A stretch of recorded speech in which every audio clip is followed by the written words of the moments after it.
Sa isang alternatibong mundo na banta ng Panginoon ng demonyo at ng kanyang mga tauhan, may isang pangkat na tinatawag na Heroes Party, na nagpa siyang labanan at talunin ang Demon King at ang kanyang mga general. Ang pinuno ng pangkat na si Yuga, ay tinanong ang kanyang mga kaibigan kung sigurado sila sa desisyon na ito, dahil hindi na sila makakabalik pa. Lahat ng tatlo ay nagpatunay na handa na silang lumaban, kahit na ito ay magdulot ng kanilang kamatayan. Sinabi ng mage ng pangkat kay Yuga na huwag siyang mag-alala, dahil sinasaliksik niya ang bawat isa sa mga general ng mga demonyo at naniniwala na mananalo sila kung susundin nila ang plano. Ngayon ay ngumiti si Yuga, at naghanda silang pumasok sa kastilyo para sa huling bahagi ng kanilang misyon laban sa Demon Lord. Sandali pa lamang silang nakapasok sa pangunahing pintuan, ngunit masama ang kanilang kapalaran dahil ang kanilang unang kalaban ay si Yuki, ang punong general ng Demon King. Sinabi ni Yuki na naghihintay na siya sa kanila at ipinahayag na kung gusto nilang makalapit sa Demon King, kailangan nilang talunin muna siya. Idinagdag pa niya na walang sino man sa kanila ang may lakas para gawin iyon, ngunit galit na ang mage, inatake niya ito gamit ang isang fireball na itinapon sa mukha ni Yuki. Tinapik lang ito ni Yuki na parang langaw lamang, at binanggit na bagamat alam niyang mahina ang Heroes Party, hindi niya inakala na ang kanilang mga fireball ay maaaring harangin ng mga pangkaraniwang depensibong spell. Sumugod ang tank ng pangkat para patayin si Yuki, ngunit walang silbi ang kanyang pagsisikap, iniiwasan ni Yuki ang bawat pag-atake bago siya sinipa pabalik ng may sapat na lakas para mapabagsak siya.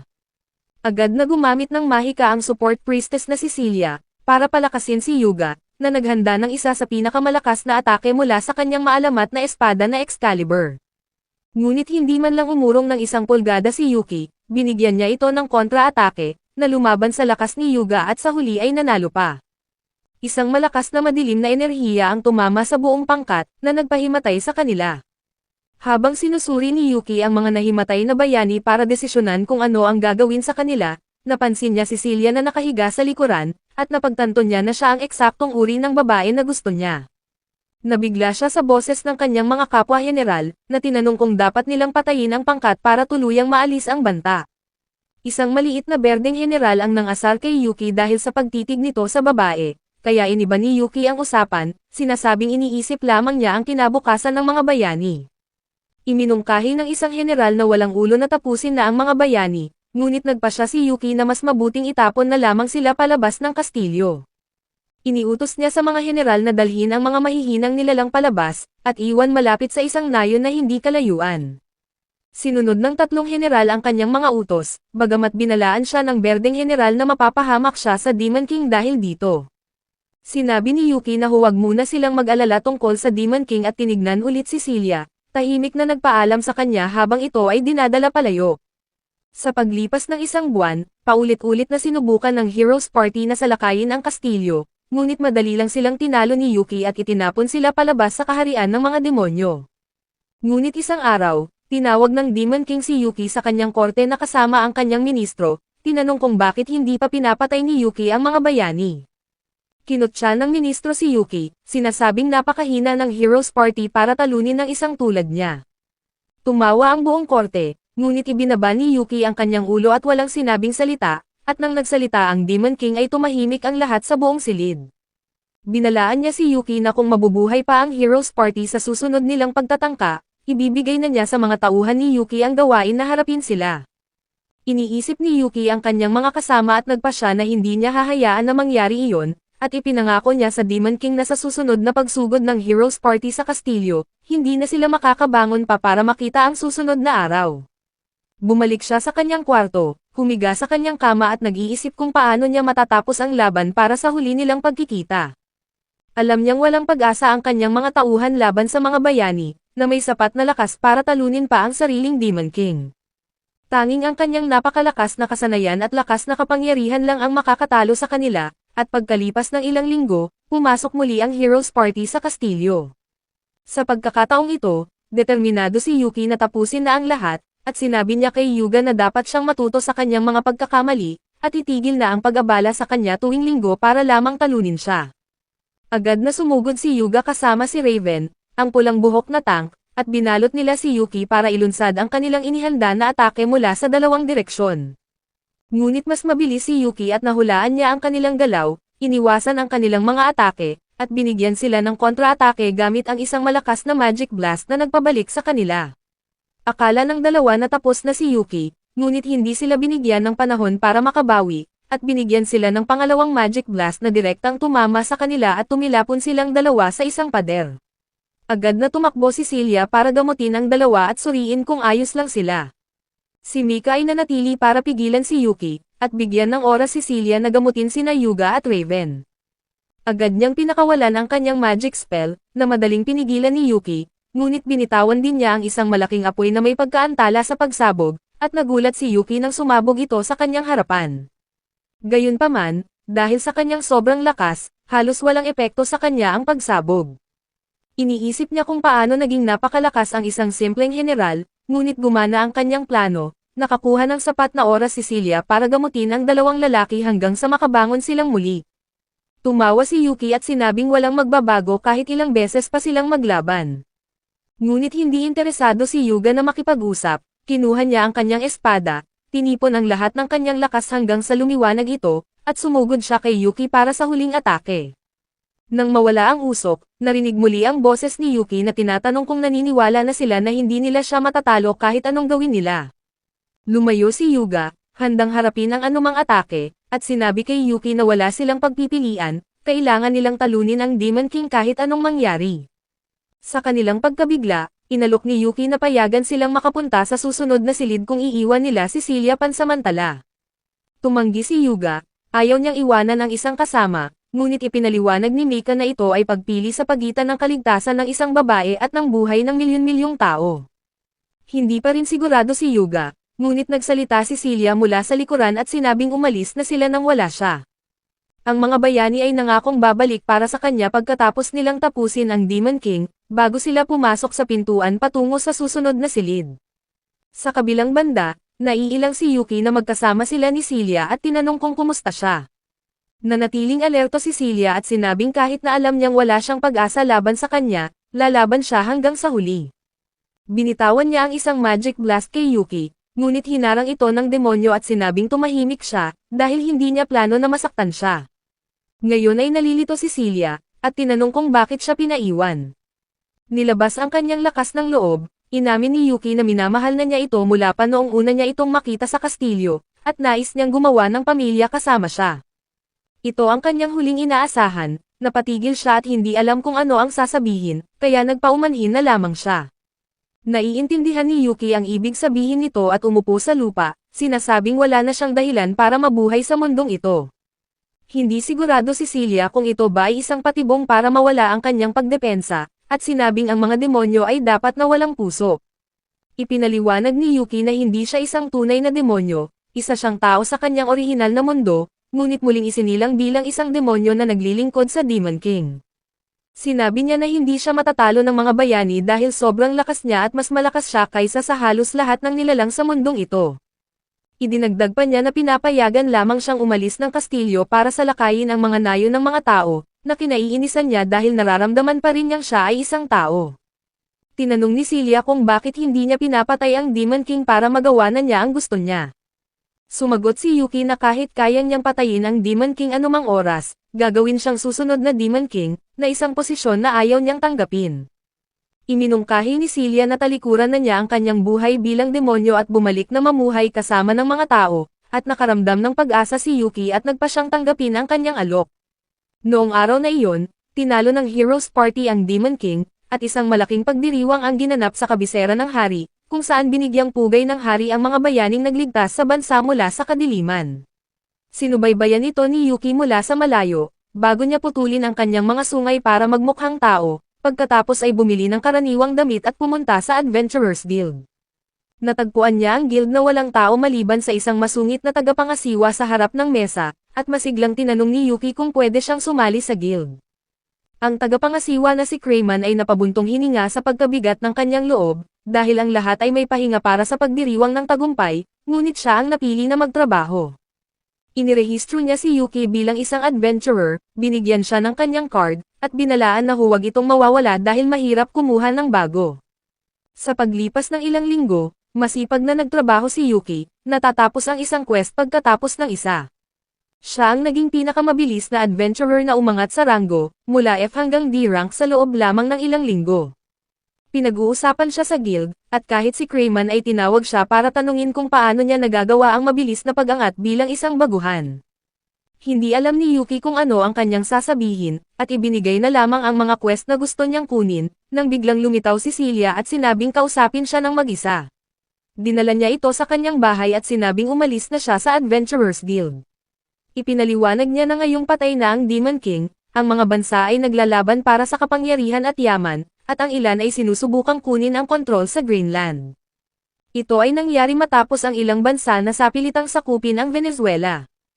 Ipinaliwanag ni Celia na ang mga mahahalagang tao mula sa iba't ibang bansa ay sinusubukang kumuha ng mga pinakamalakas na adventurer, kahit na ang mga maharlika ay inalok ang kamay ng kanilang asawa para ikasal sa bayaning si Yuga, umaasang magamit siya bilang isang kasangkapan para sa mga layunin ng militar. Binalaan niya na sa bilis ng pag-angat ni Yuki sa kanyang ranggo, hindi magtatagal bago siya mapansin ng isang bansa para kunin. Ito ay magiging isang sakuna, dahil siya ay katumbas ng isang bomba na sandata para sa mga tao, ngunit nangako si Yuki na magiging tahimik siya at iiwasan na makakuha ng pansin. Sandali pa lamang ay tinawag sila ng ina ni Celia sa kanyang kwarto, at sinabing maraming nakikipagkasunduan sa kanyang anak kabilang na ang mismong bayani. Nagalit si Yuki at nagsimulang magreklamo tungkol sa mga maharlika na parang isang dealer, ngunit sinabi ni Celia na tumahimik siya, at ipinaliwanag na tinanggihan niya ang lahat ng mga alok. Naririnig ito ni Yuki at sinabi sa kanyang ina na tinanggihan na siya dati, kaya magpapatuloy siya bilang isang adventurer hanggang sa makapagbigay na siya ng maayos na buhay para kay Celia. Kapag dumating na ang oras na iyon, muli siyang makipagkasunduan para malaman kung magbabago ang sagot nito, at mukhang nasiyahan ang kanyang ina at umalis na iniwan silang dalawa. Nagpaalam si Yuki at sinabing magkikita silang muli, bago bumalik sa kanyang maliit na tahanan, sabik na hinihintay ang araw na makapiling si Celia. Pagkalipas ng ilang araw ay kumuha si Yuki ng isang misyon, para hulihin ang isang halimaw na umaatake sa mga naninirahan sa nayon ng walang dahilan. Sinabi sa kanya ni Crayman na ang quest ay tatagal ng hindi bababa sa isang linggo, at mukhang mas matagal pa. Ngunit nang makita niya ang halimaw sa kailaliman ng kagubatan, napagtanto niya na mas madali itong harapin kaysa sa kanyang inaasahan. Ang nilalang na mukhang manok at may buntot ng ahas ay paulit-ulit na sumusugod sa kanya, ngunit mas mabilis si Yuki at pinagod lang ito bago tuluyang natapos gamit ang kanyang Thunderbolt attack. Kinuha niya ang mga balahibo ng manok bilang patunay na natapos na ang gawain, nagulat siya na ang gawain ay tumagal lamang ng kalahating araw. Ibig sabihin ay mas mabilis na tataas ang kanyang ranggo kaysa sa inaasahan niya. Bago pa niya maligpit ang kanyang mga gamit, naramdaman niya ang isang presensya sa paligid. Isang kabalyero ang biglang lumabas mula sa mga damo at sinubukang saksakin siya sa lalamunan, ngunit madaling naiwasan ito ni Yuki. Napansin din niya ang isang taong kalapati na lumilipad sa kanyang itaas, sinusubukang kuskusin ang kanyang mga mata, ngunit lumikha si Yuki ng isang defensive spell para pigilan ito. Bago pa siya makapag-isip at malaman kung sino ang umaatake sa kanya, may isang elven fairy ang sumugod. Agad na nakilala ni Yuki ang fairy bilang si Shik, na isa sa kanyang mga dating tauhan. Tinawag niya ang pangalan ni Shik, at ang fairy ay biglang tumigil, nagulat na marinig ang kanyang sariling pangalan. Pagkalipas ng isang saglit, napagtanto ni Shik na ito ang kanilang kapitan, at lumabas ang iba mula sa makakapal na mga palumpong na nalilito. Ipinaliwanag ni Shik na akala niya ay isang adventurer si Yuki na nanghuhuli ng mga demonyo, kaya sila ay umatake. Parehong nagulat sina Harpy at Duke nang makita si Yuki na buhay pa, akala nila ay namatay siya kasama ang Demon King nang mamatay ito at mawala ang imperyo. Sinabi ni Yuki na masaya siyang makita silang maayos, ngunit agad siyang hinarap ni Duke, tinatanong kung saan siya nagpunta matapos niyang iwan sila nang mamatay ang Demon King. Idinagdag pa ni Duke na hinanap nila siya sa lahat ng dako, ngunit wala silang nakita, pagkatapos ay napansin na wala na ang mga sungay at pakpak ni Yuki at mukha na siyang tao. Nalilito si Duke at tinanong kung saan napunta ang kanyang mga sungay at bakit siya nagpapanggap na isang tao. Sinabi ni Yuki na tumahimik siya at sinimulang ipaliwanag, isa na siyang seryosong tao na nag-confess ng pag-ibig sa priestess ng Heroes Party at tinanggihan, kaya ngayon ay nabubuhay na siya bilang isang tao at adventurer. Nalilito ang kanyang mga tauhan kung paano ang dating general ng Demon King ay biglang nabubuhay na parang tao. Sinabi ni Yuki na sarili niyang desisyon iyon, at sinabing maaari silang gumawa ng kanilang sariling desisyon sa mapayapang mundong ito. Lahat ng tatlo ay tumanggi, sinasabing gusto nilang manatili sa kanya at mabuhay na parang tao, at interesado rin silang makilala ang taong minamahal niya. Sinabi ni Yuki na maging makatotohanan sila, dahil bilang mga demonyo ay wala silang lugar sa mundo ng mga tao. Ngunit iginiit ng tatlo na kung kaya ng kanilang kapitan na magmukhang tao, kaya rin nila. Sumang-ayon si Yuki na payagan silang manatili at dinala sila para makilala si Celia. Nagulat ito nang malaman na pinunit ni Yuki ang mga pakpak ni Harpy, sinisita siya dahil hindi niya naisip kung gaano ito kahirap, kahit na gusto niya silang magmukhang tao. Niyakap ni Harpy si Celia at sinabing mabait ito, at namangha sina Duke at Chick at nagpalakpakan para sa kanya. Pumasok sila sa kanyang mansyon para uminom ng tsaa, at tinanong ni Celia si Duke kung totoo bang mga tauhan ito ni Yuki, at binanggit na hindi sila mukhang mga demonyo. Ipinaliwanag ni Duke na siya ay isang headless knight, si Harpy ay isang panabong na manok, at si Chick ay isang fairy, at lahat sila ay mga nilalang na katulad ng tao at hindi purong demonyo. Nagulat si Yuki sa dami ng sinasabi ni Duke, dahil hindi naman siya isang marites sa kastilyo noon. Sumagot si Duke na hindi siya masyadong nagsasalita dahil kay Yuki mismo, dahil noong una pa lamang dumating si Yuki bilang kanilang kapitan ay kinaiinisan niya ito.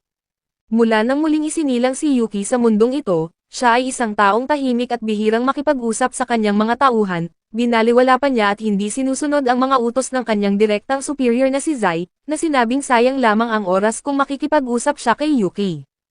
Narinig ito ni Duke at nagpa siyang harapin niya ang masungit na bagong kapitan para turuan ito ng tama sa pamamagitan ng puwersa.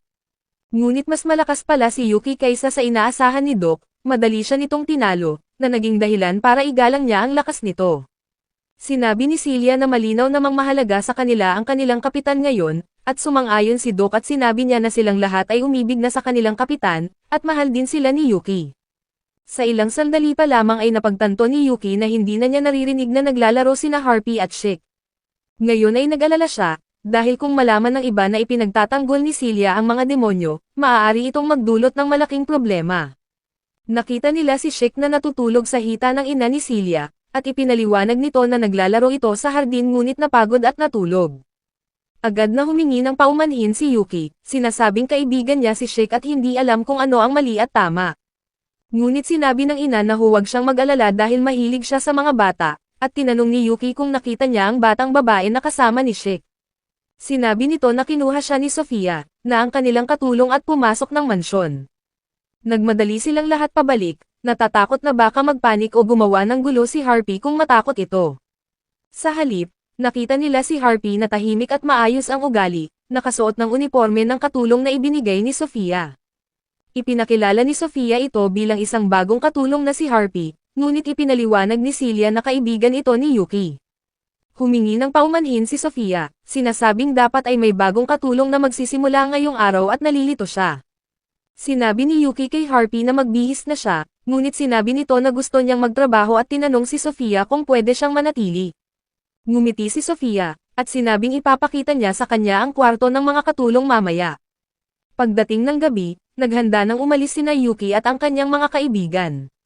Galit na tumingin ang mga mata ni Chick, at ginagalaw na nagsabi kung gaano kaswerte ang manok na si Harpy na makatira sa malaking mansyon.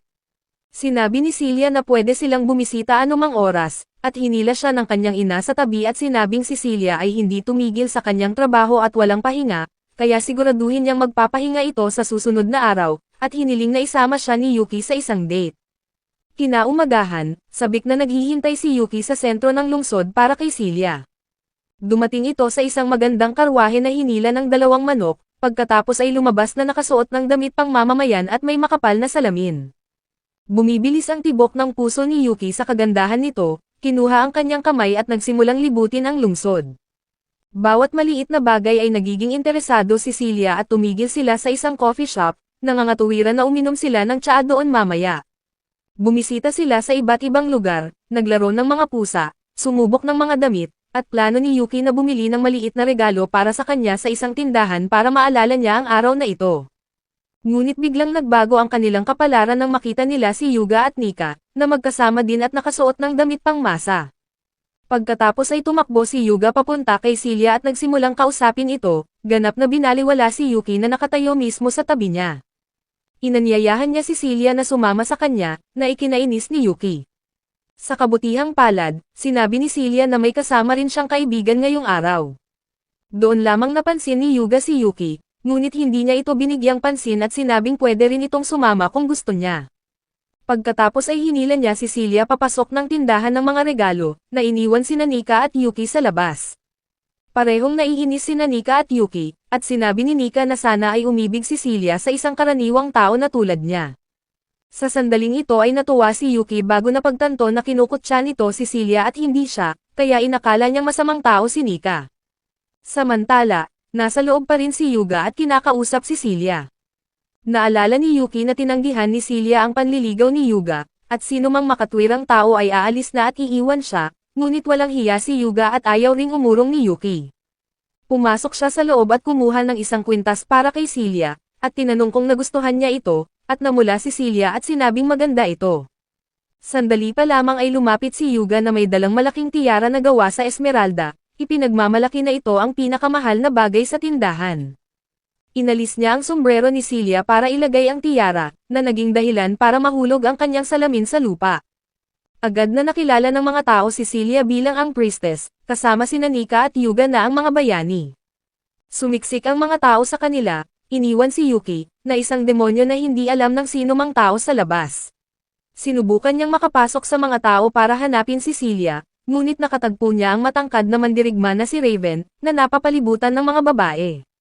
Nagpa siya si Yuki na tulungan ito, inabala ang mga babae, pagkatapos ay kinuha ang kamay ni Raven at hinila ito papasok ng isang daanan para makatakas. Mga ngatwiran na sana ay umalis na si Yuki ngunit kinausap siya ni Raven. Nagulat siya sa boses ni Raven na parang babae, subalit wala siyang oras para doon. Tinanong siya ni Raven kung pwede silang maging magkaibigan, palagi siyang binabato ng iba dahil sa kanyang boses. Sumang-ayon si Yuki, pagkatapos ay nagpatuloy sa paghahanap kay Celia. Madali niyang natagpuan ito na nakasuot pa rin ng damit pangmasa, at tumabi sa isang maliit na batang nawawala sa kanyang ina dahil sa dami ng mga tao. Inalok ni Yuki na tumulong, at magkasama silang naghanap ng ina ng bata. Sinabi niya kay Celia na dapat na siyang umuwi para magpahinga, ngunit tumanggi ito, kaya nagpatuloy sila sa paghahanap. Kinaumagahan, nang pumunta si Yuki para bisitahin si Celia, sinalubong siya ng ina nito at sinabing nawalan ng malay si Celia dahil sa pagod matapos ang kaguluhan sa mga tao. Humingi ng paumanhin si Yuki dahil hindi niya ito naalagaan ng maayos, ngunit sinabi ng ina nito na kasalanan iyon ng bayani. Idinagdag pa nito na pumasok pa si Yuga sa kanilang bahay at iginiit na siya na ang mag-aalaga kay Celia, ngunit tinapon siya ni Sofia palabas. Sa kanyang pagkabigla, pinayagan siya nitong makita si Celia, at nang pumasok siya sa kwarto nito ay nakita niya itong nakahiga sa kama. Pinag-usapan nila ang tungkol sa kaguluhan ng nakaraang araw, at sinabi ni Celia na sana ay isama siya ni Yuki sa labas sa susunod kapag may libreng oras siya. Sobrang tuwa ni Yuki at nagsimulang gumawa ng kalokohan, na ikinatawa ni Celia, ngunit bigla itong nagsimulang umubo at galit na itinapon siya ni Sofia palabas ng kwarto. Sa daan pa uwi, nakatagpo ni Yuki si Raven na humihingi ng payo. Sinabi nito na mayroon siyang babaeng gusto, isang taong laging mabait sa kanya, ngunit natatakot siyang mag-confess dahil sa kanyang boses. Binigyan siya ni Yuki ng mga salitang pagpapalakas ng loob at hinikayat na subukan ito, at nagpasalamat si Raven at naglakad patungo sa bahay ni Celia. Nabigla si Yuki at napagtanto na gusto ni Raven si Celia, dahil binigyan niya lang ng lakas ng loob ang kanyang karibal. Kahit na sinisikap niya na sabihin sa kanyang sarili na hindi agad tinatanggap ni Celia ang sinumang manliligaw, naguguluhan na siya. Naiisip niya ang isang alaala kung saan nanghihina si Celia habang nakikipaglaban sa mga demonyo, at sinalo siya ni Raven na parang sa isang Korean drama, na lalong nagpapabigat ng loob sa kanya. Sa ilang sandali pa lamang ay bumalik si Raven na puno ng kalungkutan. Tinanong siya ni Yuki kung ano ang nangyari, at bulong ni Raven na kahit malakas ang loob niya ay talunan pa rin siya. Habang umaalis si Raven, iniisip ni Yuki kung ano ang sinabi ni Celia kung bakit labis siyang nasaktan. Bumalik siya sa mansyon, ngunit nasa pintuan si Sofia at tinanong kung nakalimutan niya ang isang bagay. Sinabi ni Yuki na sinusuri lang niya ang kalagayan ni Celia, kahit na alam niyang nakakapagtaka ang kanyang sagot dahil kakalabas niya lang doon. Hindi siya pinayagan ni Sofia na pumasok, sinasabing kailangan ni Celia ng pahinga at dapat walang bisita. Ngunit ayaw niyang umuwi nang walang nalalaman, kaya tinanong ni Yuki si Sofia tungkol kay Raven. Sinabi nito na pumunta si Raven para makita si Harpy, at nabigla si Yuki, hindi niya akalain na magkakagusto ito sa isang demonyo. Sa kanyang pagkamarites, natagpuan niya si Harpy na naglilinis ng hardin at tinanong kung dumating ang matangkad na lalaki na may pulang buhok. Tumango si Harpy para sa kanyang sagot, at tinanong ni Yuki kung ano ang sinabi niya nang mag-confess ito. Diretsong sumagot si Harpy at sinabi niya na hindi sila maaaring magsama, at kahit si Yuki ay nahiya para kay Raven sa pagiging diretso nito, akala niya ay tapos na ang usapan. Sinabi ni Harpy na hindi ganon kadali, ngunit nung tinanong siya ni Yuki na ipaliwanag pa ay umalis ito para magpatuloy sa trabaho, kaya nagpa siya si Yuki na kausapin na lang ito sa susunod na araw. Nang gabing iyon, tinawag ni Yuki sina Shake at Doc para pag-usapan ang nangyari, at tinanong nila kung sino si Raven, at sinabi ni Yuki na siya ang mandirigma mula sa Heroes Party na laging talo sa kanya. Sinabihan ni Doc si Yuki dahil pinayagan niyang makalapit ang isang tao kay Harpy, lalo na't alam niyang mahal niya ito, ngunit sinabi ni Yuki na hindi niya alam na interesado si Raven dito. Sinabi ni Doc na kahit na mabuti ang intensyon ni Raven, maaaring hindi siya payagan ni Harpy na makalapit, dahil ang mga Harpy ay kadalasang hinuli ng mga tao para kunin ang kanilang mga balahibo o ibenta bilang alipin. Ibinahagi niya kung paano niya nailigtas si Harpy mula sa mga tao, na naging dahilan para sumali ito sa hukbo ng mga demonyo. Ngunit sinabi ni Shake na hindi galit si Harpy sa mga tao, at kung ganon man ay hindi ito magiging katulong sa mansyon ni Celia. Sumang-ayon si Yuki at sinabing tama si Doc na mag-alala, ngunit mabuting tao si Raven, at malamang na naramdaman iyon ni Harpy. Kinaumagahan, pumunta si Yuki sa Adventurers Guild para kumuha ng mga quest, ngunit wala doon si Crayman. Kailangan niyang lapitan ang ibang tagapangasiwa, na nakilala siya bilang adventurer na palaging kausap ng Vice Guild Master. Naguluhan si Yuki, hindi niya alam na ang tamad at mukhang pagod na si Crayman ay ang Vice Guild Master. Matapos niyang maintindihan ang nangyari, tinanong niya kung nasaan si Crayman, at hinila siya ng tagapangasiwa papalapit at sinabi na nasa ospital ito. Nag-alala si Yuki at pumunta sa ospital, at nakita niya si Crayman na nakabalot ng mga bendahe at may malubhang pinsala. Tinanong niya kung sino ang umatake sa kanya ng ganon kalubha, at sinabi ni Crayman na tinapakan siya ng kanyang asawa. Nabigla si Yuki at sinimulang abutin ang kanyang telepono para tumawag kay Raffy Tulfo para sa karahasan sa tahanan, ngunit mabilis na ipinaliwanag ni Crayman, kahapon ay ang kanilang anibersaryo ng kasal, at gusto niyang bumili ng espesyal na bagay para sa kanya. Ngunit hindi pa rin siya makapagpasya kahit na ilang oras na siyang nakatayo, kaya itinapon siya ng mga tauhan ng tindahan ng mga regalo. Umuwi siya ng madaling araw at walang dala, kaya nagalit ang kanyang asawa, iniisip na nakalimutan niya ang kanilang anibersaryo, kaya naman napunta siya sa ospital. Hindi pa rin makapaniwala si Yuki nang sabihin niya na napakalakas ng asawa ni Crayman, at ipinagmamalaki ni Crayman iyon, at idinagdag na dating A-rank adventurer ang kanyang asawa tulad niya. Tinawag pa sila noon na Invincible Couple of Apathy, ang hindi natatalo na mag-asawang walang pake, ngunit hindi maintindihan ni Yuki kung bakit ito ipinagmamalaki. Inaalok ni Yuki na gamutin kaagad si Crayman gamit ang kanyang mahika, ngunit ayaw nitong tumanggap. Sinabi nito na ito na ang pagkakataon para alagaan siya ng kanyang asawa habang siya ay nagpapagaling, at nabigla si Yuki sa kanyang pag-iisip ngunit sumuko na lang siya. Sa ilang sandali pa lamang ay dumating ang asawa ni Crayman para tignan siya, at lubos na nagulat si Yuki nang makilala itong si Sofia. Natuwa si Crayman nang makita ito at tinawag itong Honey, ngunit sinipa siya nito sa ulo dahil palagi itong nagrereklamo na tawagin siya sa kanyang tunay na pangalan. Talagang isang Hokage si Crayman, dahil sinubukan pa niyang tingnan ang suot ni Sofia sa ilalim ng kanyang palda, at hindi ito nagalit dahil mag-asawa naman sila. Napahiya naman si Yuki sa kakaibang mag-asawang ito, at pagkalipas ng ilang sandali, hinila niya si Sofia sa tabi para tanungin ang kalagayan ni Celia. Sinabi nito na mas mabuti na ang pakiramdam ni Celia, ngunit hindi pa ito maaaring tumanggap ng mga bisita dahil abala ito sa mga gawain. Napabuntong hininga si Yuki at tinanong si Sofia kung talagang mahalaga ang mga regalo sa mga babae. Natahimik si Sofia at handang patayin si Crayman kung may sinabi itong nakakahiya, ngunit mabilis na nagbago ng paksa si Yuki, ipinaliwanag na gusto niyang bumili ng mas magandang regalo para kay Celia. Sinabi ni Sofia na mahalaga ang damdamin ng nagbibigay, at biniyayaan siya ng swerte habang siya ay umaalis. Sa daan pauwi, nagsimulang mangarap si Yuki tungkol sa pag-aasawa kay Celia, kahit na limitado lamang ang kanyang imahinasyon sa mga nakita niya sa kanyang nakaraang buhay. Dumating siya sa tirahan ng mga kabalyero para tignan si Raven, na patuloy pa rin na walang sigla mula sa pagtanggi sa kanya. Kahit anong gawin ni Yuki para makausap siya ay hindi ito tumutugon, hanggang sa banggitin niya ang pangalan ni Harpy. Agad na tumayo si Raven at tinanong kung paano niya nalaman ang pangalan ni Harpy, at sinabi ni Yuki na matagal na niya itong kilala, at gusto niyang malaman kung bakit ito nagustuhan ng isang kabalyero. Sinimulan ni Raven ang kanyang kwento, isang araw sa palengke, nakita niyang binabastos ng 3 masasamang tao ang isang katulong at tumulong siya para iligtas ito. Bagaman mapangahas ang mga masasamang tao sa una, sapat na ang makitang mapahamak ang isa para tumakbo sila.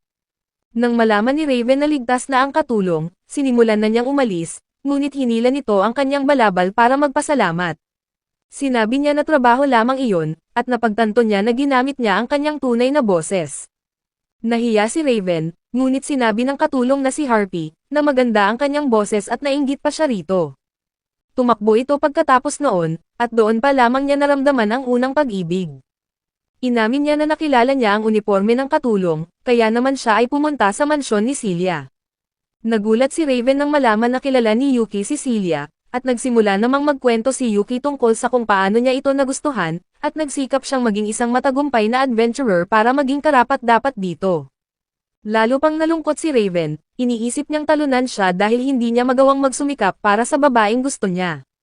Sinabi ni Yuki na hindi niya ito kasalanan, nahihirapan si Harpy sa mga lalaki dahil sa mga trauma mula sa nakaraan. Sinabi niya na maaga pa para sumuko, at iminungkahi na pumunta sila sa palengke para simulan ang kanilang hakbang para sa hinaharap. Pumunta sila sa isang tindahan na puno ng mga mag-asawang bumibili ng alahas at mga regalo para sa isa't isa. Kinabahan si Raven at akala niya ay mali ang kanilang pinuntahan, ngunit sinabi ni Yuki na tumahimik na lamang siya. Nakita niya na nandoon pa rin ang kwintas na gusto niyang bilhin para kay Celia noong nakaraang linggo at binili niya ito. Samantala, tumitingin naman si Raven sa iba pang mga bagay, at iminungkahi ni Yuki na bumili siya ng isa na may kulay rosas na balahibo. Hindi sigurado si Raven kung papansinin siya ni Harpy sa kanyang regalo mula sa isang tao na hindi naman siya gaanong kilala, ngunit inulit ni Yuki ang sinabi ni Sofia tungkol sa damdamin ng nagbibigay, at tiniyak na magugustuhan niya ang disenyo. Iniisip ni Raven na magagamit niya ito bilang dahilan para makita muli si Harpy, kaya naman tulad ng isang taong nagmamahal, ginastos niya ang kanyang pera sa isang bagay na hindi niya alam kung magugustuhan ba ito. Gumamit siya ng sulat para makipag-usap sa tindero, na nagulat naman ng kaunti si Yuki. Sa ilang sandali pa lamang ay dumating si Nika, kahit na nakasalamin siya para hindi siya makilala, nakilala niya sina Raven at Yuki, at nakita niya sila kasama si Celia noong ibang araw. Biniro niya sila tungkol sa pagpunta nila sa isang tindahan para sa mga mag-asawa, at sinabi na ayos lang na maging bakla dahil hindi na ito ang dekada 70. Sinabi ni Yuki na tumahimik siya at ipinahayag na bumibili lang sila ng mga regalo para sa mga babaeng kanilang minamahal. Nabuhay ang pagiging marites ni Nika at tinanong kung sino ang nagustuhan ni Raven. Nang hindi ito magsalita ay nagsisi si Nika, dahil kinutya niya kasi ang boses nito at hindi na ito nagsalita sa kanya mula pa noon.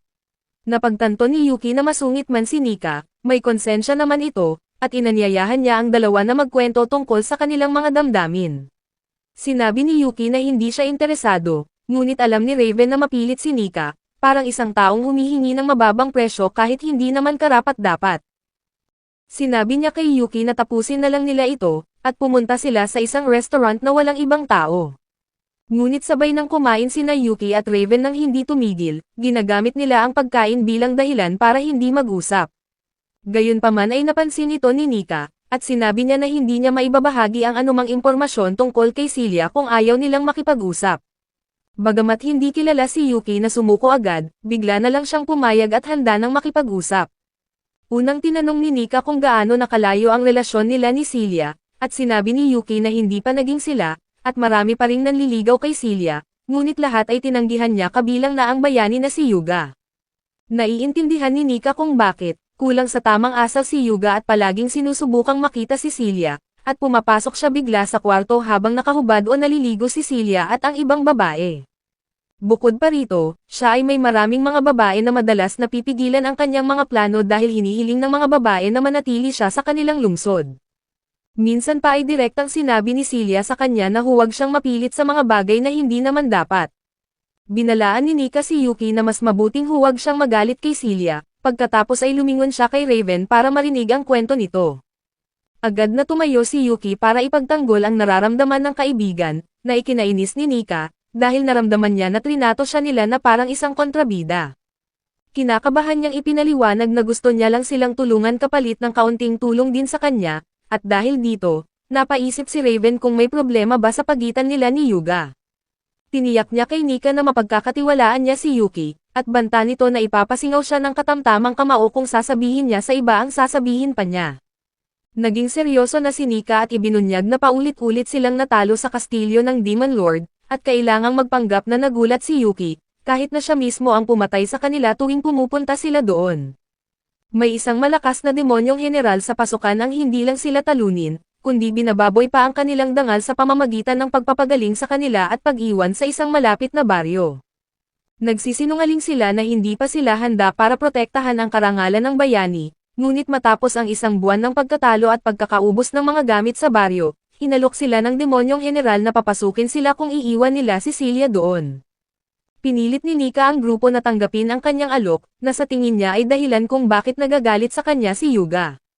Natatakot siyang pagalitan din siya ni Yuki dahil sa panganib na ibinahagi niya para kay Celia, ngunit nagsalita si Raven para sabihin na hindi niya ito kasalanan, at dapat ay sinabi niya noon pa ang kanyang opinyon.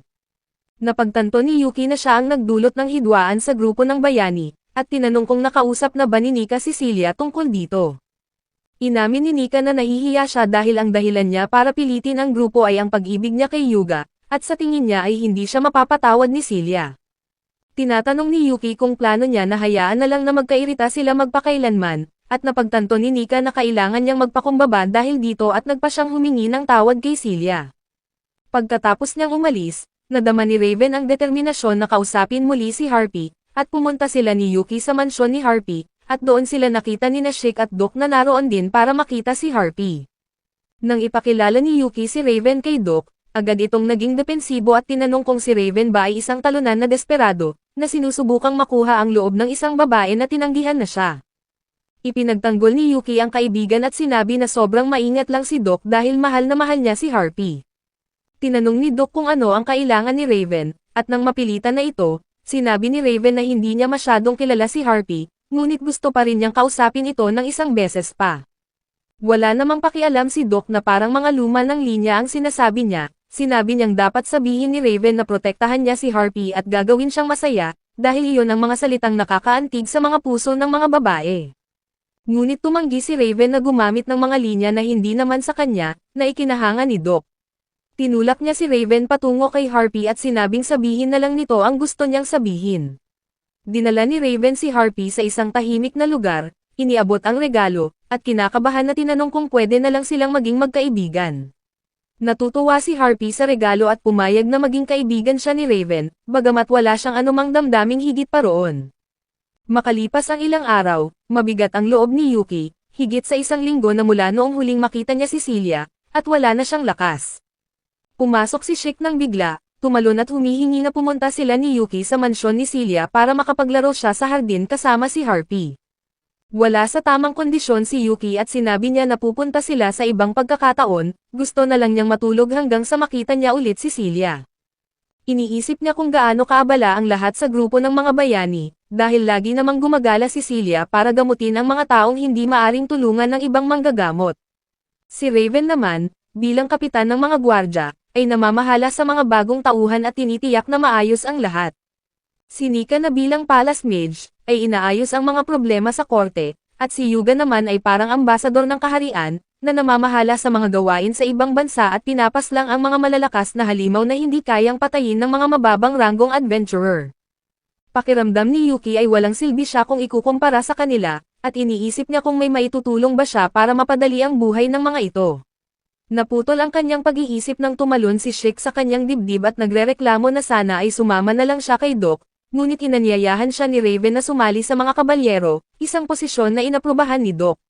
Ngayon ay tanging siya at si Yuki na lang ang walang trabaho, bago pa makaisip ng dahilan si Yuki para makatakas. Kumatok si Harpy sa pinto at pumasok sa kwarto.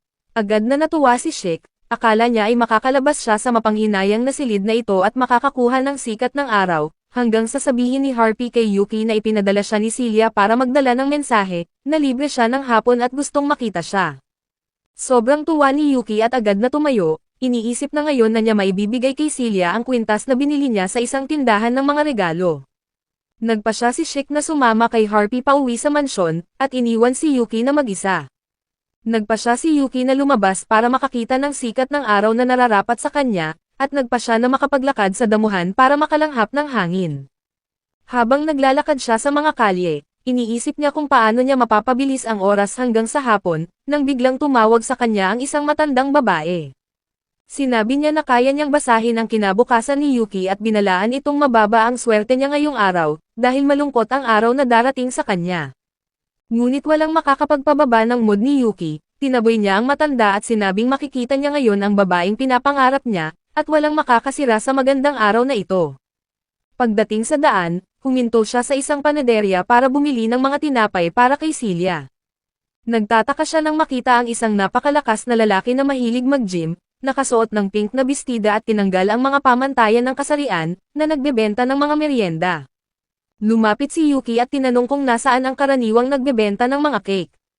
Ang lalaki pala ay kapatid ng babaeng nagbebenta, at ipinaliwanag niya na abala ito ngayong araw at siya na muna ang magbabantay ng tindahan. Nagpasya si Yuki na bumili ng mga cupcake, at hiniling na ilagay ito sa maayos na lagayan. Ngunit ang lalaking sobrang lakas ng katawan ay nagpak ng cupcake ng napakasigasig at inilapat ito sa dibdib ni Yuki na parang gusto itong masaktan, at nagtanong pa si Yuki kung nabali ang kanyang tadyang. Sa daan, binuksan niya ang bag at nakitang kalahati ng mga cupcake ay durog, dahil sa labis na sigasig ng lalaki, at umaasa siyang bumalik na agad ang mabait na babae para magbenta. Sinubukan niyang kainin ang isang durog na cupcake, at nagulat nang malaman na masarap pa rin ito kahit durog na. Nabigla siya sa lasa ng cupcake at hindi napansin na bumangga siya sa isang napakalaking lalaki na nagalit, ngunit sa huli ay tinanggap na lang ito. Nagpatuloy si Yuki sa paglalakad, ngayon ay mas maingat na sa paghakbang, ngunit muntik na niyang matapakan ang isang tambak ng tae ng aso. Napagtanto niya na baka totoo nga ang sinabi ng matandang babae, at sinimulan ng mas maingat na tingnan ang paligid. Ngayon pa lang, tumakbo papunta sa kanya ang isang batang lalaki at muntik ng madapa. Nahawakan ni Yuki ito para hindi bumagsak, ngunit ang stick ng kalamaris na hawak ng bata ay nahulog sa lupa at nagsimulang umiyak ang bata. Inaliw ni Yuki ang bata at dinala ito sa tindahan ng kwek-kwek para bumili ng 2 pang piraso. Nagpasalamat ang bata at tumakbo palayo, ngunit bago pa makapag-isip si Yuki, may isang lalaking bumangga sa kanya at kinuha ang kanyang pera. Napagtanto ni Yuki na ninakawan siya at hinabol ang magnanakaw, na hindi naman kasing bilis niya. Binigyan niya ito ng isang mabilis na sipa sa likod ng ulo, na nagpabagsak sa kanya sa pader at nawalan ng malay. Kinuha ni Yuki ang kanyang pera at handa nang umalis nang may tumawag sa kanya mula sa likuran, sinabi na ang magnanakaw sa maliwanag na araw ay hindi pa nangyayari sa kanilang lungsod. Lumingon siya at nakita ang walang iba kundi ang bayaning si Yuga na nakatayo doon na may hawak na espada. Hiningi ni Yuga na ibigay ni Yuki ang pera at sumuko na, ngunit sinubukan ni Yuki na ipaliwanag na siya ang ninakawan. Ngunit matigas ang ulo ni Yuga at hindi siya nakinig, at nagsimula itong sumugod gamit ang kanyang espada. Naiwasan ni Yuki ang unang atake at umatras sa mga sunod pang hampas, ngunit sa kaguluhan, naputol ni Yuga ang lagayan ng pera sa 2 bahagi, at nagkalat ang lahat ng pera ni Yuki sa lupa. Ngayon ay nagpasya si Yuki na tumakbo kahit walang dalang pera, ngunit naharangan siya ng mga gwardya ng hari. Mabilis siyang nahuli at dinala sa mga kulungan, na ikinulong sa isang madilim at maruming selda. Napabuntong hininga si Yuki dahil sa kalungkutan, napagtanto na totoo nga ang sinabi ng matandang babae, na isang sumpa ang buong araw na ito.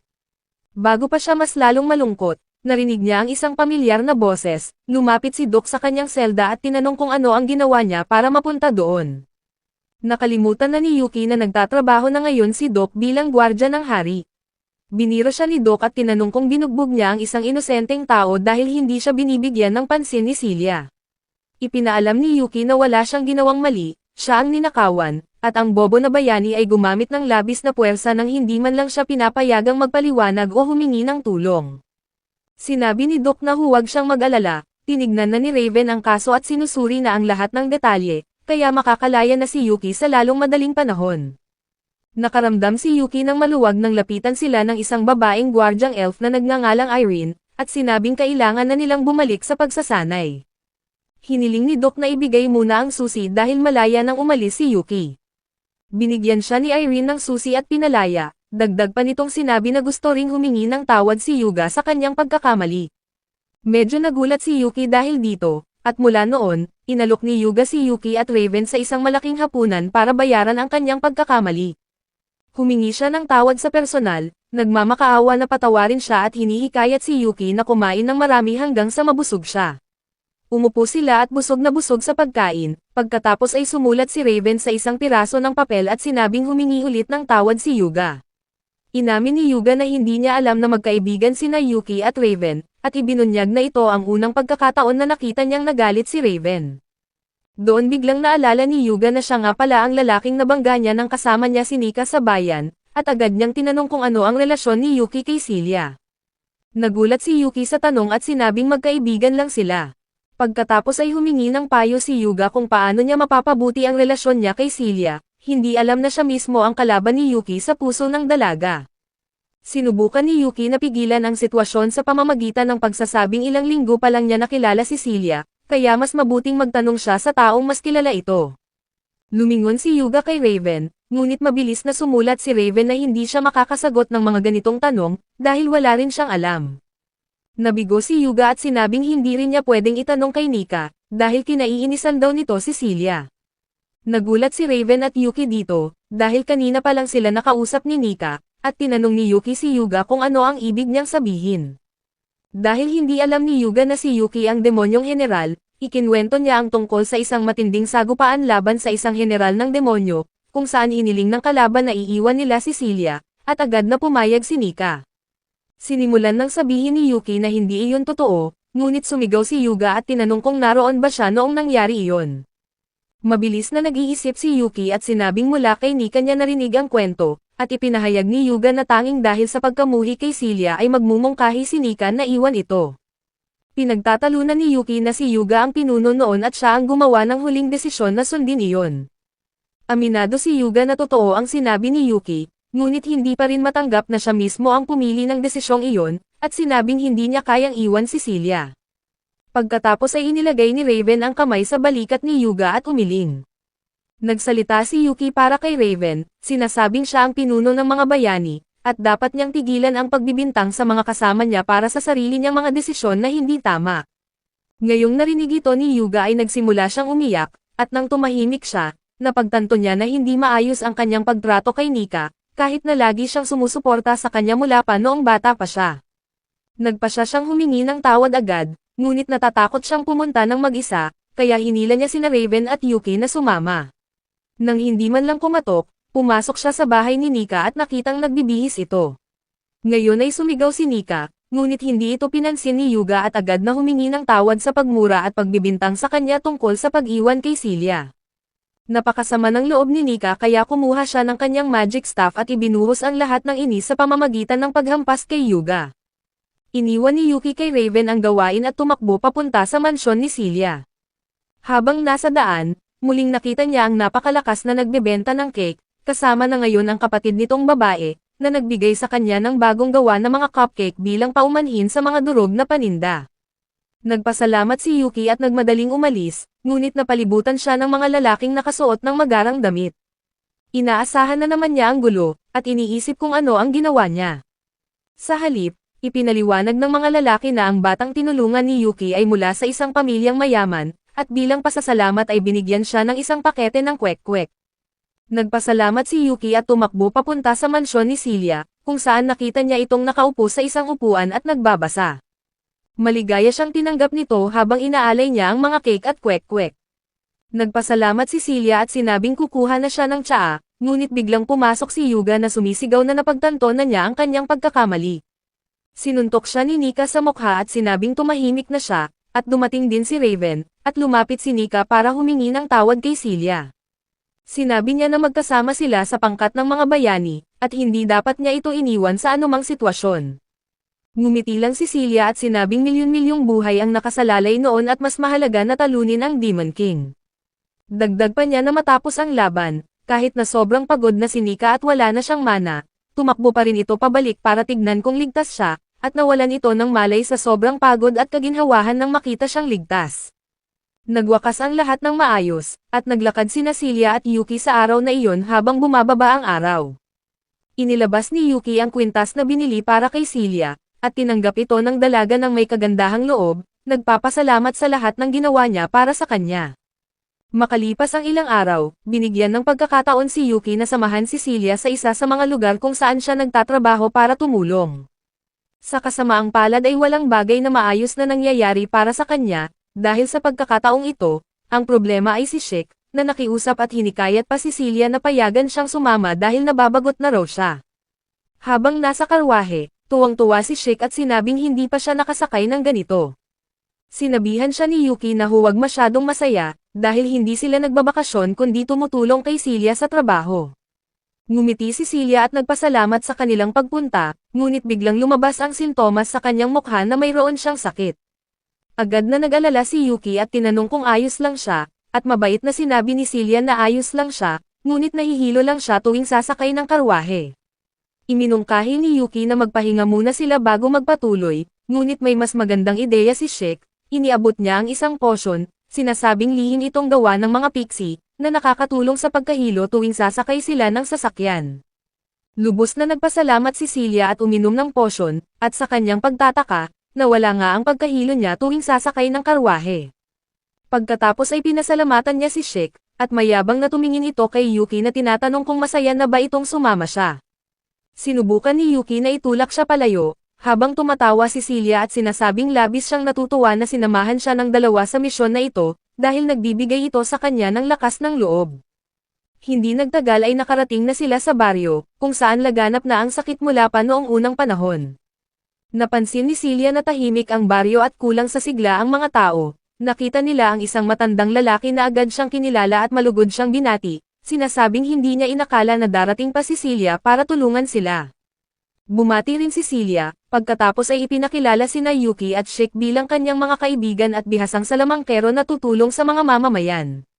Dinala sila ng matanda sa isang simbahan, kung saan nakahiga ang karamihan ng mga may sakit at sugatan, naghihintay ng tulong mula sa mga Diyos na matagal nang hindi na pinapansin. Pinagmamasdan ni Yuki si Celia na buong pusong ginagamot ang lahat, at ginawa rin niya ang kanyang bahagi. Bumalik ulit ang matandang lalaki para pasalamatan si Yuki sa tulong na ibinigay niya. Nang tanungin ni Yuki kung may namatay na ba, sinabi ng matanda na lahat sila ay dapat nang namatay noong mga nakaraang araw nang salakayin sila ng mga tulisan. Ngunit may isang estranghero na biglang lumitaw, tinalo ang mga tulisan, pagkatapos ay mabilis na nawala. Iniisip ni Yuki kung nag-aaway ba ang mga grupo ng tulisan, ngunit napansin niya na pagod na si Celia, kahit na ipinapakita niya na malakas siya at ngumingiti sa bawat mamamayang lumalapit sa kanya para humingi ng tulong. Lumapit siya sa kanya at iminungkahi na magpahinga muna sila ng ilang sandali, ngunit tumanggi si Celia, sinasabing ayos lang siya at tumayo para tulungan pa ang iba. Ngayon ay nagpasya si Yuki na gumawa ng desisyon at pinatulog siya gamit ang isang spell. Nag-alala ang mga tao, ngunit hinawakan ni Yuki si Celia sa kanyang mga braso at ipinaliwanag na pagod lang ito at kailangan ng pahinga. Nang magising na si Celia, nakita niya ang sarili niya na nasa isang kwarto at naghihintay sa kanya sina Sheik at Yuki. Agad niyang napagtanto na si Yuki ang dahilan kung bakit siya nawalan ng malay, at sinabing dapat niyang igalang ang mga desisyon ng iba sa halip na gumawa ng ibang bagay na sa tingin niya ay mabuti para sa kanila. Bagamat maaaring maging tensyonado ang usapan, mahusay na hinarap ito ni Yuki, sinabing manahimik ka na babae, at ipinahayag na hindi alam ng mga babae kung ano ang mabuti para sa kanila. Dahil hindi pa umabot sa kanilang lugar ang ideyang pangkababaihan, pumayag na lang si Celia, ngunit binalaan siya na huwag itong gawin muli nang walang pahintulot sa kanya. Nangako naman si Yuki at ibinunyag na ligtas na siyang makakapagpahinga dahil gumaling na ang lahat ng mga mamamayan. Dahil doon ay ngumiti ng malaki si Celia, at pinasalamatan silang dalawa sa tulong na ibinigay nila. Nang napagdesisyonan na sana ni Yuki na magtanong kay Celia ng isang bagay, muling lumitaw ang matandang lalaki. Ngayon ay tinatanong kung maaari bang tingnan ni Celia ang isang batang babae na nagngangalang Til, na nakatira sa labas ng baryo at may sakit na rin ng ilang panahon.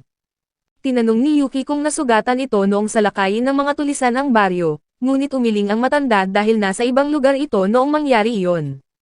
Dahil sa mabuting kalooban ni Celia, agad siyang pumayag na sumama sa kanya. Nakarating sila sa bahay ni Til nang magsimulang bumaba ang araw, at pumasok sila sa isang magandang kubo na mas malaki pa kaysa sa 5 apartment sa BGC na pinagsama-sama. Ipinakilala ni Celia ang kanyang sarili at tinanong si Till kung kumusta na ito, ngunit habang sinusubukan itong magsalita, bigla itong umubo ng husto. Sinabi ni Yuki kay Shik na gumamit ng isa sa kanyang mga potion, at hindi nagtagal ay bumuti na ang pakiramdam ni Till. Pinasalamatan niya si Shik, at sinasabing maaaring ipinadala siya ng kanyang tagapagligtas na Diyos. Tinanong ni Yuki kung ano ang ibig niyang sabihin, at nagulat si Till, tinatanong niya kung hindi pa nila nakikita ang estatwa sa labas ng baryo. Nagtataka si Yuki, ngunit nagpatuloy si Till, noong salakayin ng mga tulisan ang baryo, nakatakas siya dahil pumunta siya para mag-alay sa estatwa, at naniniwala siyang liligtas siya ng kanyang tagapagligtas na Diyos. Iniisip ni Yuki at Shik na baka sakaling pagkakataon lang ito, ngunit sinabi ni Till na may isa pang pagkakataon na napalibutan siya ng mga lobo habang pauwi siya ng gabi, at siguradong mamatay na siya kung hindi siya niligtas ng tagapagligtas na Diyos gamit ang mga mahiwagang maitim na kidlat. Naging interesado dito si Yuki, at hiniling nito na dalhin sila sa estatwa.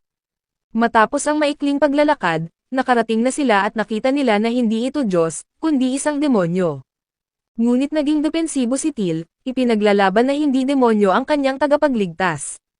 Pagkatapos ay umubo na naman ito ng husto, kaya nagpa siya si Celia na dalhin ito pabalik sa kubo para magpahinga, at naiwan sina Yuki at Shik para suriin ng mabuti ang estatwa.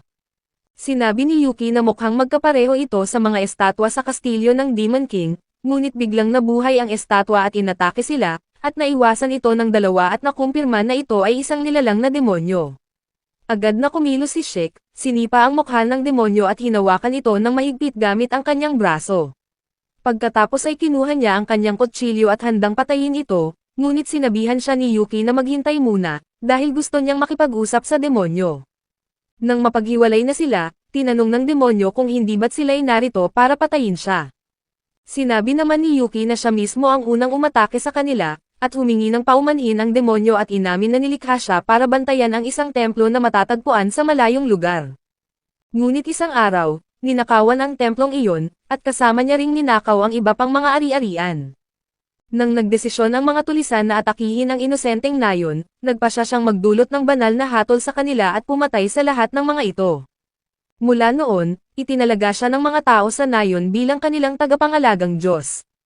Ngunit iyon ay matagal nang nangyari, at halos nakalimutan na siya ng lahat sa nayon maliban sa isang batang babae na regular na pumupunta sa kanya. Anuman ang mangyari, pinapanatili nitong malinis ang kanyang pwesto, at ginagabayan naman niya ito ng ligtas, nagawa pa niyang pigilan itong bumalik sa nayon noong araw na umatake ang mga tulisan. Naiintindihan ni Yuki at tinanong kung may balak bang atakihin ng demonyo ang mga taga-nayon.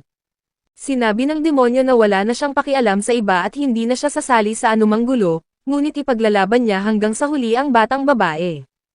Napagpasyahan ni Yuki na walang dahilan para patayin siya, kaya't umalis na sila at ipinadala niya si Shik para gawin ang isang espesyal na gawain. Naiwan si Yuki kasama si Celia sa ilalim ng liwanag ng buwan habang naglalakad sila sa magandang kagubatan. Sinabi ni Yuki na hindi naman magdudulot ng problema ang demonyo, kaya't hayaan na lamang ito, at sumang-ayon naman si Celia. Nang tumingin si Yuki kay Celia, na napakaganda habang nakangiti sa liwanag ng buwan, kinikilig siya at hindi makapagsalita. Habang naglalakad ay natapakan ni Celia ang isang sanga, ngunit mabilis siyang nahawakan ni Yuki bago pa siya matumba. Nakakaramdam sila ng tensyon, ngunit dahil hindi naman Vivamax ang palabas kaya mabilis na lumipas ang sandaling iyon. Pagbalik nila sa nayon, saka naman umatake ang isang grupo ng mga tulisan. Sinimulan ni Yuki at ni Celia na palakasin ang mga depensa, ngunit sinabi ni Yuki sa antok na si Shik na pigilan na lamang ang mga tulisan sa paraang gusto niya. Malakas na sumigaw si Shik, tumalon pasulong at sinipa ang unang 2 tulisan, at dinakip ang 2 pang iba. Nagulat si Celia sa lakas ni Shik dahil hindi niya inakala na ganito kalakas ang batang ito, ngunit sinabi ni Yuki na siya ang kanyang tauhan, kaya't natural lamang na maging malakas siya. Pagkatapos noon, sumali na rin si Yuki sa laban habang sinusuportahan siya ni Celia. Gamit ang kanyang kakayahan, tinaboy niya ng sabay-sabay ang 7 tulisan, at pinigilan ang pag-atake ng isa pang tulisan na sinubukang lapitan siya ng tahimik, ngunit agad na tumilapon ito. Nang maramdaman ni Yuki na may lumapit sa likuran, pinatay niya ang isang tulisan na papaslang sana kay Celia. Nagpasalamat ito sa kanya, at napansin nila ang usok na umaalingaw-ngaw mula sa kagubatan kung saan matatagpuan ang pangangalagang Diyos. Inutusan ni Yuki si Shik na siyasatin ito, at agad na umalis si Shik, ngunit dumating naman ang isa pang grupo ng mga tulisan at sinabing sobrang taas ng tingin ni Yuki sa sarili nila. Gumamit si Yuki ng mahika para pigilan sila sa isang buhawi at itali gamit ang lubid, ngunit nag-alala si Yuki nang hindi pa bumabalik si Shik, kaya't pumunta sila ni Celia sa kagubatan para tingnan ang nangyari. Doon nila natagpuan ang isang nakakatakot na tanawin, si Till ay umiiyak sa tabi ng demonyo, na ang mga pakpak ay pinutol na. Isang lalaking nakasuot ng pula at itim na damit na hawak ang leeg ni Shik at saka tinulak siya palayo. Agad na tumakbo si Celia para tiyakin na ligtas ito, habang si Yuki naman ay nagtataka kung sino ang lalaking ito na kayang talunin si Shik ng ganoon kadali. Binalaan ni Celia si Yuki na mag-ingat, dahil ang lalaking ito ay si Miller, ang bayani ng imperyo ng Gali. Nagulat si Yuki dahil hindi niya inakala na may ibang bayani pa sa mundong ito, at ngumiti si Miller at sinabihan silang umalis na lamang para matapos na niya ang demonyong estatwa. Naglabas si Yuki ng kanyang mahika patungo sa kanya, ngunit sa pagtataka ni Yuki, natutunaw ng espada ni Miller ang lahat ng mahika at hindi siya nasugatan. Ipinakilala niya ang kanyang espada na tinatawag na espada ni Asta, na kayang ipawalang bisa ang anumang pag-atake gamit ang mahika. Ang kanyang layunin ay patayin ang mga tao sa nayon, at magsimula ng digmaan sa pagitan ng dalawang kaharian. Pagkatapos niyang sabihin iyon, pinutol pa niya ang braso ng demonyo. Habang humihingi ng tawad ang grupo ni Yuki na itigil niya ito, patuloy na nagpapakawala si Yuki ng iba't ibang pag-atake gamit ang mahika, ngunit walang epekto ito sa kanya.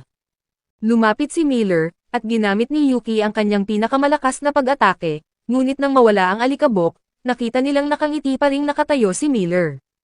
Hindi sumuko si Yuki at patuloy na nagpapalakas ng mahika, hanggang sa magsimulang mabasag ang kanyang espada. Ngumiti si Yuki at sinabing sa huli, ito ay gawa ng tao at may limitasyon lang sa dami ng mahika na kayang tanggapin. Pagkatapos ay dinagdagan pa niya ang lakas ng kanyang mahika at ganap na sinira ang espada. Ngayon ay nagulat si Miller, ngunit sinuntok siya ni Yuki sa mukha at natumba, ngunit mas malakas pala ang bayani kaysa sa inaakala nila at naglabas ito ng sinag ng mahika patungo sa demonyo. Gayunpaman ay sumugod si Till para protektahan ang demonyo at nasugatan siya ng husto. Bago pa makagawa ng aksyon si Yuki, nagpakawala si Miller ng maraming mga sagradong pana na pinigilan ni Yuki, ngunit nakatakas si Miller. Ngayon ay labis na nagalit si Yuki, hanggang sa mawala ang kanyang kontrol at naging ganap na demonyo. Hinabol niya si Miller sa kagubatan, at sinuntok at sinipa ito ng paulit-ulit hanggang sa mamatay na ang bayani, at pagkatapos ay ibinagsak niya si Miller sa lawa at bumalik na sa nayon. Doon niya nakita si Celia na naghihintay sa labas, pinasalamatan siya nito sa lahat ng ginawa niya para sa kanila. Sa kabutihang palad, gumaling din si Till mula sa kanyang mga sugat, at humiling na dalhin siya pabalik sa kabiserang lungsod para humanap ng lunas na makakatulong sa kanyang pangangalagang Diyos. Mayroong ideya si Celia, at inalok niya si Till na maging isa sa kanyang mga kasambahay at itinago ang demonyo sa pamamagitan ng pagpapanggap na ito ay isang estatwa ng Buddha, nang umaasa na hindi magkakaroon ng masamang resulta. Makalipas ang ilang araw, naging masaya si Till sa kanyang trabaho bilang kasambahay sa bahay ni Celia. Kumakanta siya ng multo habang nagpupunas ng alikabok sa katawan ng demonyo, na ngayon ay naging estatwa ng Buddha. Sinabi ng demonyo kay Till na hindi niya kailangan na linisan siya araw-araw, ngunit iginiit ni Till na gusto niya ang trabaho, at pagkatapos ay tinanong kung alam nito kung nasaan si Yuki. Sumagot ang demonyo na pumunta si Yuki sa kastilyo na kasama si Celia, at nalaman niya ito dahil sa pagiging marites niya. Sa kastilyo, lumuhod sina Yuki at Celia bilang paggalang, habang inihayag ng isang babaeng gwardya ang kanilang pagdating sa harap ni Emperador Dar ng kaharian. Agad na sinabi ni Dar na mukhang mahigpit na ipinatawag niya sila tungkol sa nagdaang pag-atake ng mga bandido sa nayon. Sa kanyang isip ay naiinis si Yuki, iniisip na lahat ng hari, tao man o demonyo ay mukhang mapagmalaki sa kanilang sarili. Sa kanyang pagkabigla, biglang binitawan ng emperador ang kanyang mahigpit na kilos, inamin na mukha siyang walang kwenta, at idineklara na normal siyang magsasalita mula ngayon. Agad na nagprotesta ang gwardya na si Sylvia, sinasabihan siyang panatilihin ang isang pagkatao na tugma sa isang hari, at nagsimula silang magtalo tungkol sa tamang asal ng hari. Dahil doon ay nalilito si Yuki sa nangyayari at nanatiling tahimik, at hindi nagtagal ay muling ibinalik ng emperador ang kanyang pansin sa kanila. Sinabi niya na nalaman niya na inatake ang nayon ng mga bandido, ngunit ang bayaning si Miller mula sa Gali Empire ay nagawang talunin sila, at nailigtas ang nayon mula sa malaking pinsala. Nangako siya ng gantimpala para sa kanilang mabuting gawa, ngunit buong pagpapakumbaba na sumagot si Celia na ginawa lamang niya ang nararapat at hindi nangangailangan ng anumang kabayaran. Gayunpaman, nagreklamo si Yuki sa kanyang isip na baka hindi gusto ng mayamang babaeng ito ang gantimpala, ngunit paano naman siya, ang mahirap na si Yuki na gumawa ng lahat ng trabaho habang ang kanyang pagod na katawan ay nagpapahinga. Pagkatapos ay nakipag-usap ang emperador kay Yuki, tinatanong kung ano ang nais niya bilang karapat-dapat na gantimpala. Nagpa siya si Yuki na makipag-usap ng matagal, sumagot na kahit ang isang hari ay hindi kayang ibigay ang tunay niyang hangarin. Dahil sa kanyang mga sinabi, tinanong ng emperador ang mga detalye, at nang nag-alok siya ng pera ay umiling lang si Yuki. Pagkatapos ay nag-alok siya ng mga babae, ngunit muling tumanggi si Yuki. Sa wakas ay naiinis na tinanong ng emperador kung gusto ni Yuki ang kanyang trono mismo, ngunit umiling si Yuki sa ikatlong pagkakataon. Sa ilang sandali ay idineklara ni Yuki na ang mas gusto niya na higit sa lahat ay ang pagmamahal ni Celia. Nagulat si Sylvia at namula si Celia, ngunit tumawa lamang ang emperador, sinabing wala siyang magagawa tungkol doon. Nang araw na iyon, pabalik sa mansyon, lumuhod si Yuki at ang kanyang ulo ay nasa sahig at humihingi ng kapatawaran kay Celia. Pinagalitan siya ni Celia, pinapaalalahanan na ang silid ng hari ay hindi lugar para sa ganoong pagpapahayag ng pagmamahal.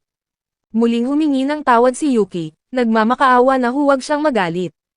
Ang ina ni Celia na naroon din, ay natawa sa nakita niyang pagmamahalan ng mga kabataan, at nagpasya siya na mamagitan para lalong maging interesante ang mga bagay-bagay. Idineklara niya na dahil nagkamali si Yuki, kailangan niyang pagbayaran ito, ang kanyang parusa ay hindi niya makikita si Celia sa loob ng isang buwan. Hindi makapaniwala si Yuki sa kanyang naririnig, ngunit sabay ding nalungkot si Celia dahil ayaw niyang malayo kay Yuki at iniisip niya na medyo sobra ang parusa. Muling tumawa ang kanyang ina, at pagkatapos ay idineklara na hindi sila magkikita sa loob ng kalahating buwan na lamang. Kasabay nito, ipinatawag niya si Harpy, na walang takot na hinawakan si Yuki sa kanyang batok at binuhat siya palabas. Habang naglalakad sa pasilyo, huminto sandali si Harpy at sinabihan ang kanyang dating kapitan na tumingin sa bintana kay Chic.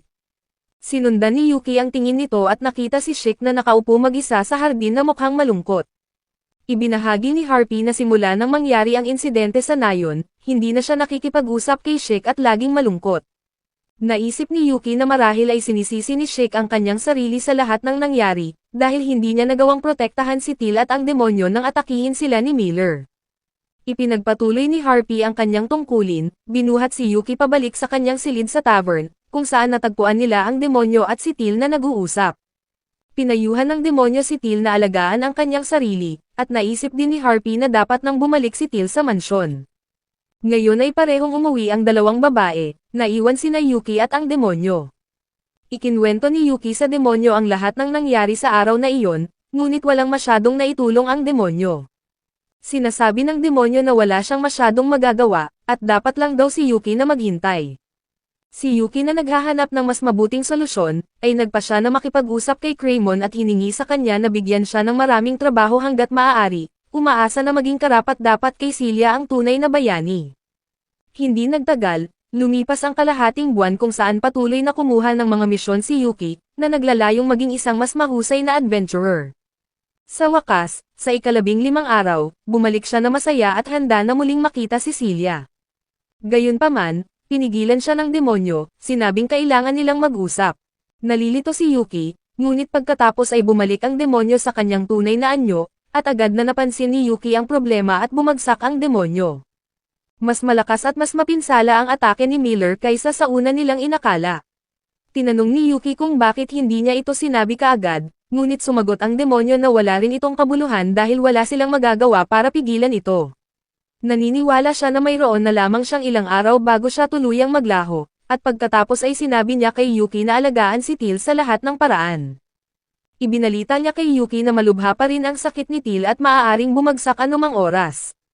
Nagulat si Yuki sa kanyang narinig, dahil binigyan siya ni Chic ng espesyal na potion, at ang mga potion nito ay kilala sa kanilang mahimalang kakayahan sa pagpapagaling. Gayunpaman, ipinahayag ng demonyo na matagal na niyang binabantayan si Till mula pa noong bata pa ito, at alam niyang may mali sa loob ng ilang linggo. Sinasabi niya na kapag siya ay nawasak, may iwan si Teal na mag-isa at hindi makakapagpatuloy sa kanyang buhay, at nangako si Yuki na aalagaan niya si Teal anuman ang mangyari. Ngumiti ang demonyo, sinabing makakapagpahinga na siya ng maluwag dahil alam niyang nasa mabuting kamay ang dalagita. Ngunit sinabihan siya ni Yuki na huwag siyang masyadong mag-alala, dahil plano niyang humanap ng paraan para manatili rin siyang ligtas, ngunit pilit na sinabi ng demonyo na wala siyang magagawa sa kanyang kondisyon. Gayunpaman, iginiit ni Yuki na maganda ang demonyo bilang palamuti sa silid, at nangakong humanap ng paraan para mapanatili siyang nabubuhay. Pagkatapos ay agad na lumabas si Yuki para makipag-usap kay Doc at ipinaalam sa kanya ang problema ng demonyo. Dahil si Doc ay isang demonyo sa buong buhay niya, alam niya ang solusyon at sinabihan niya si Yuki na pakainin ang demonyo ng magic sarap, na dapat ay ganap na makapagpapagaling dito. Ngunit bago pa niya maipaliwanag ang buong proseso, tumakbo si Yuki at pinasalamatan siya, hindi man lang tinanong kung saan siya makakahanap ng magic sarap.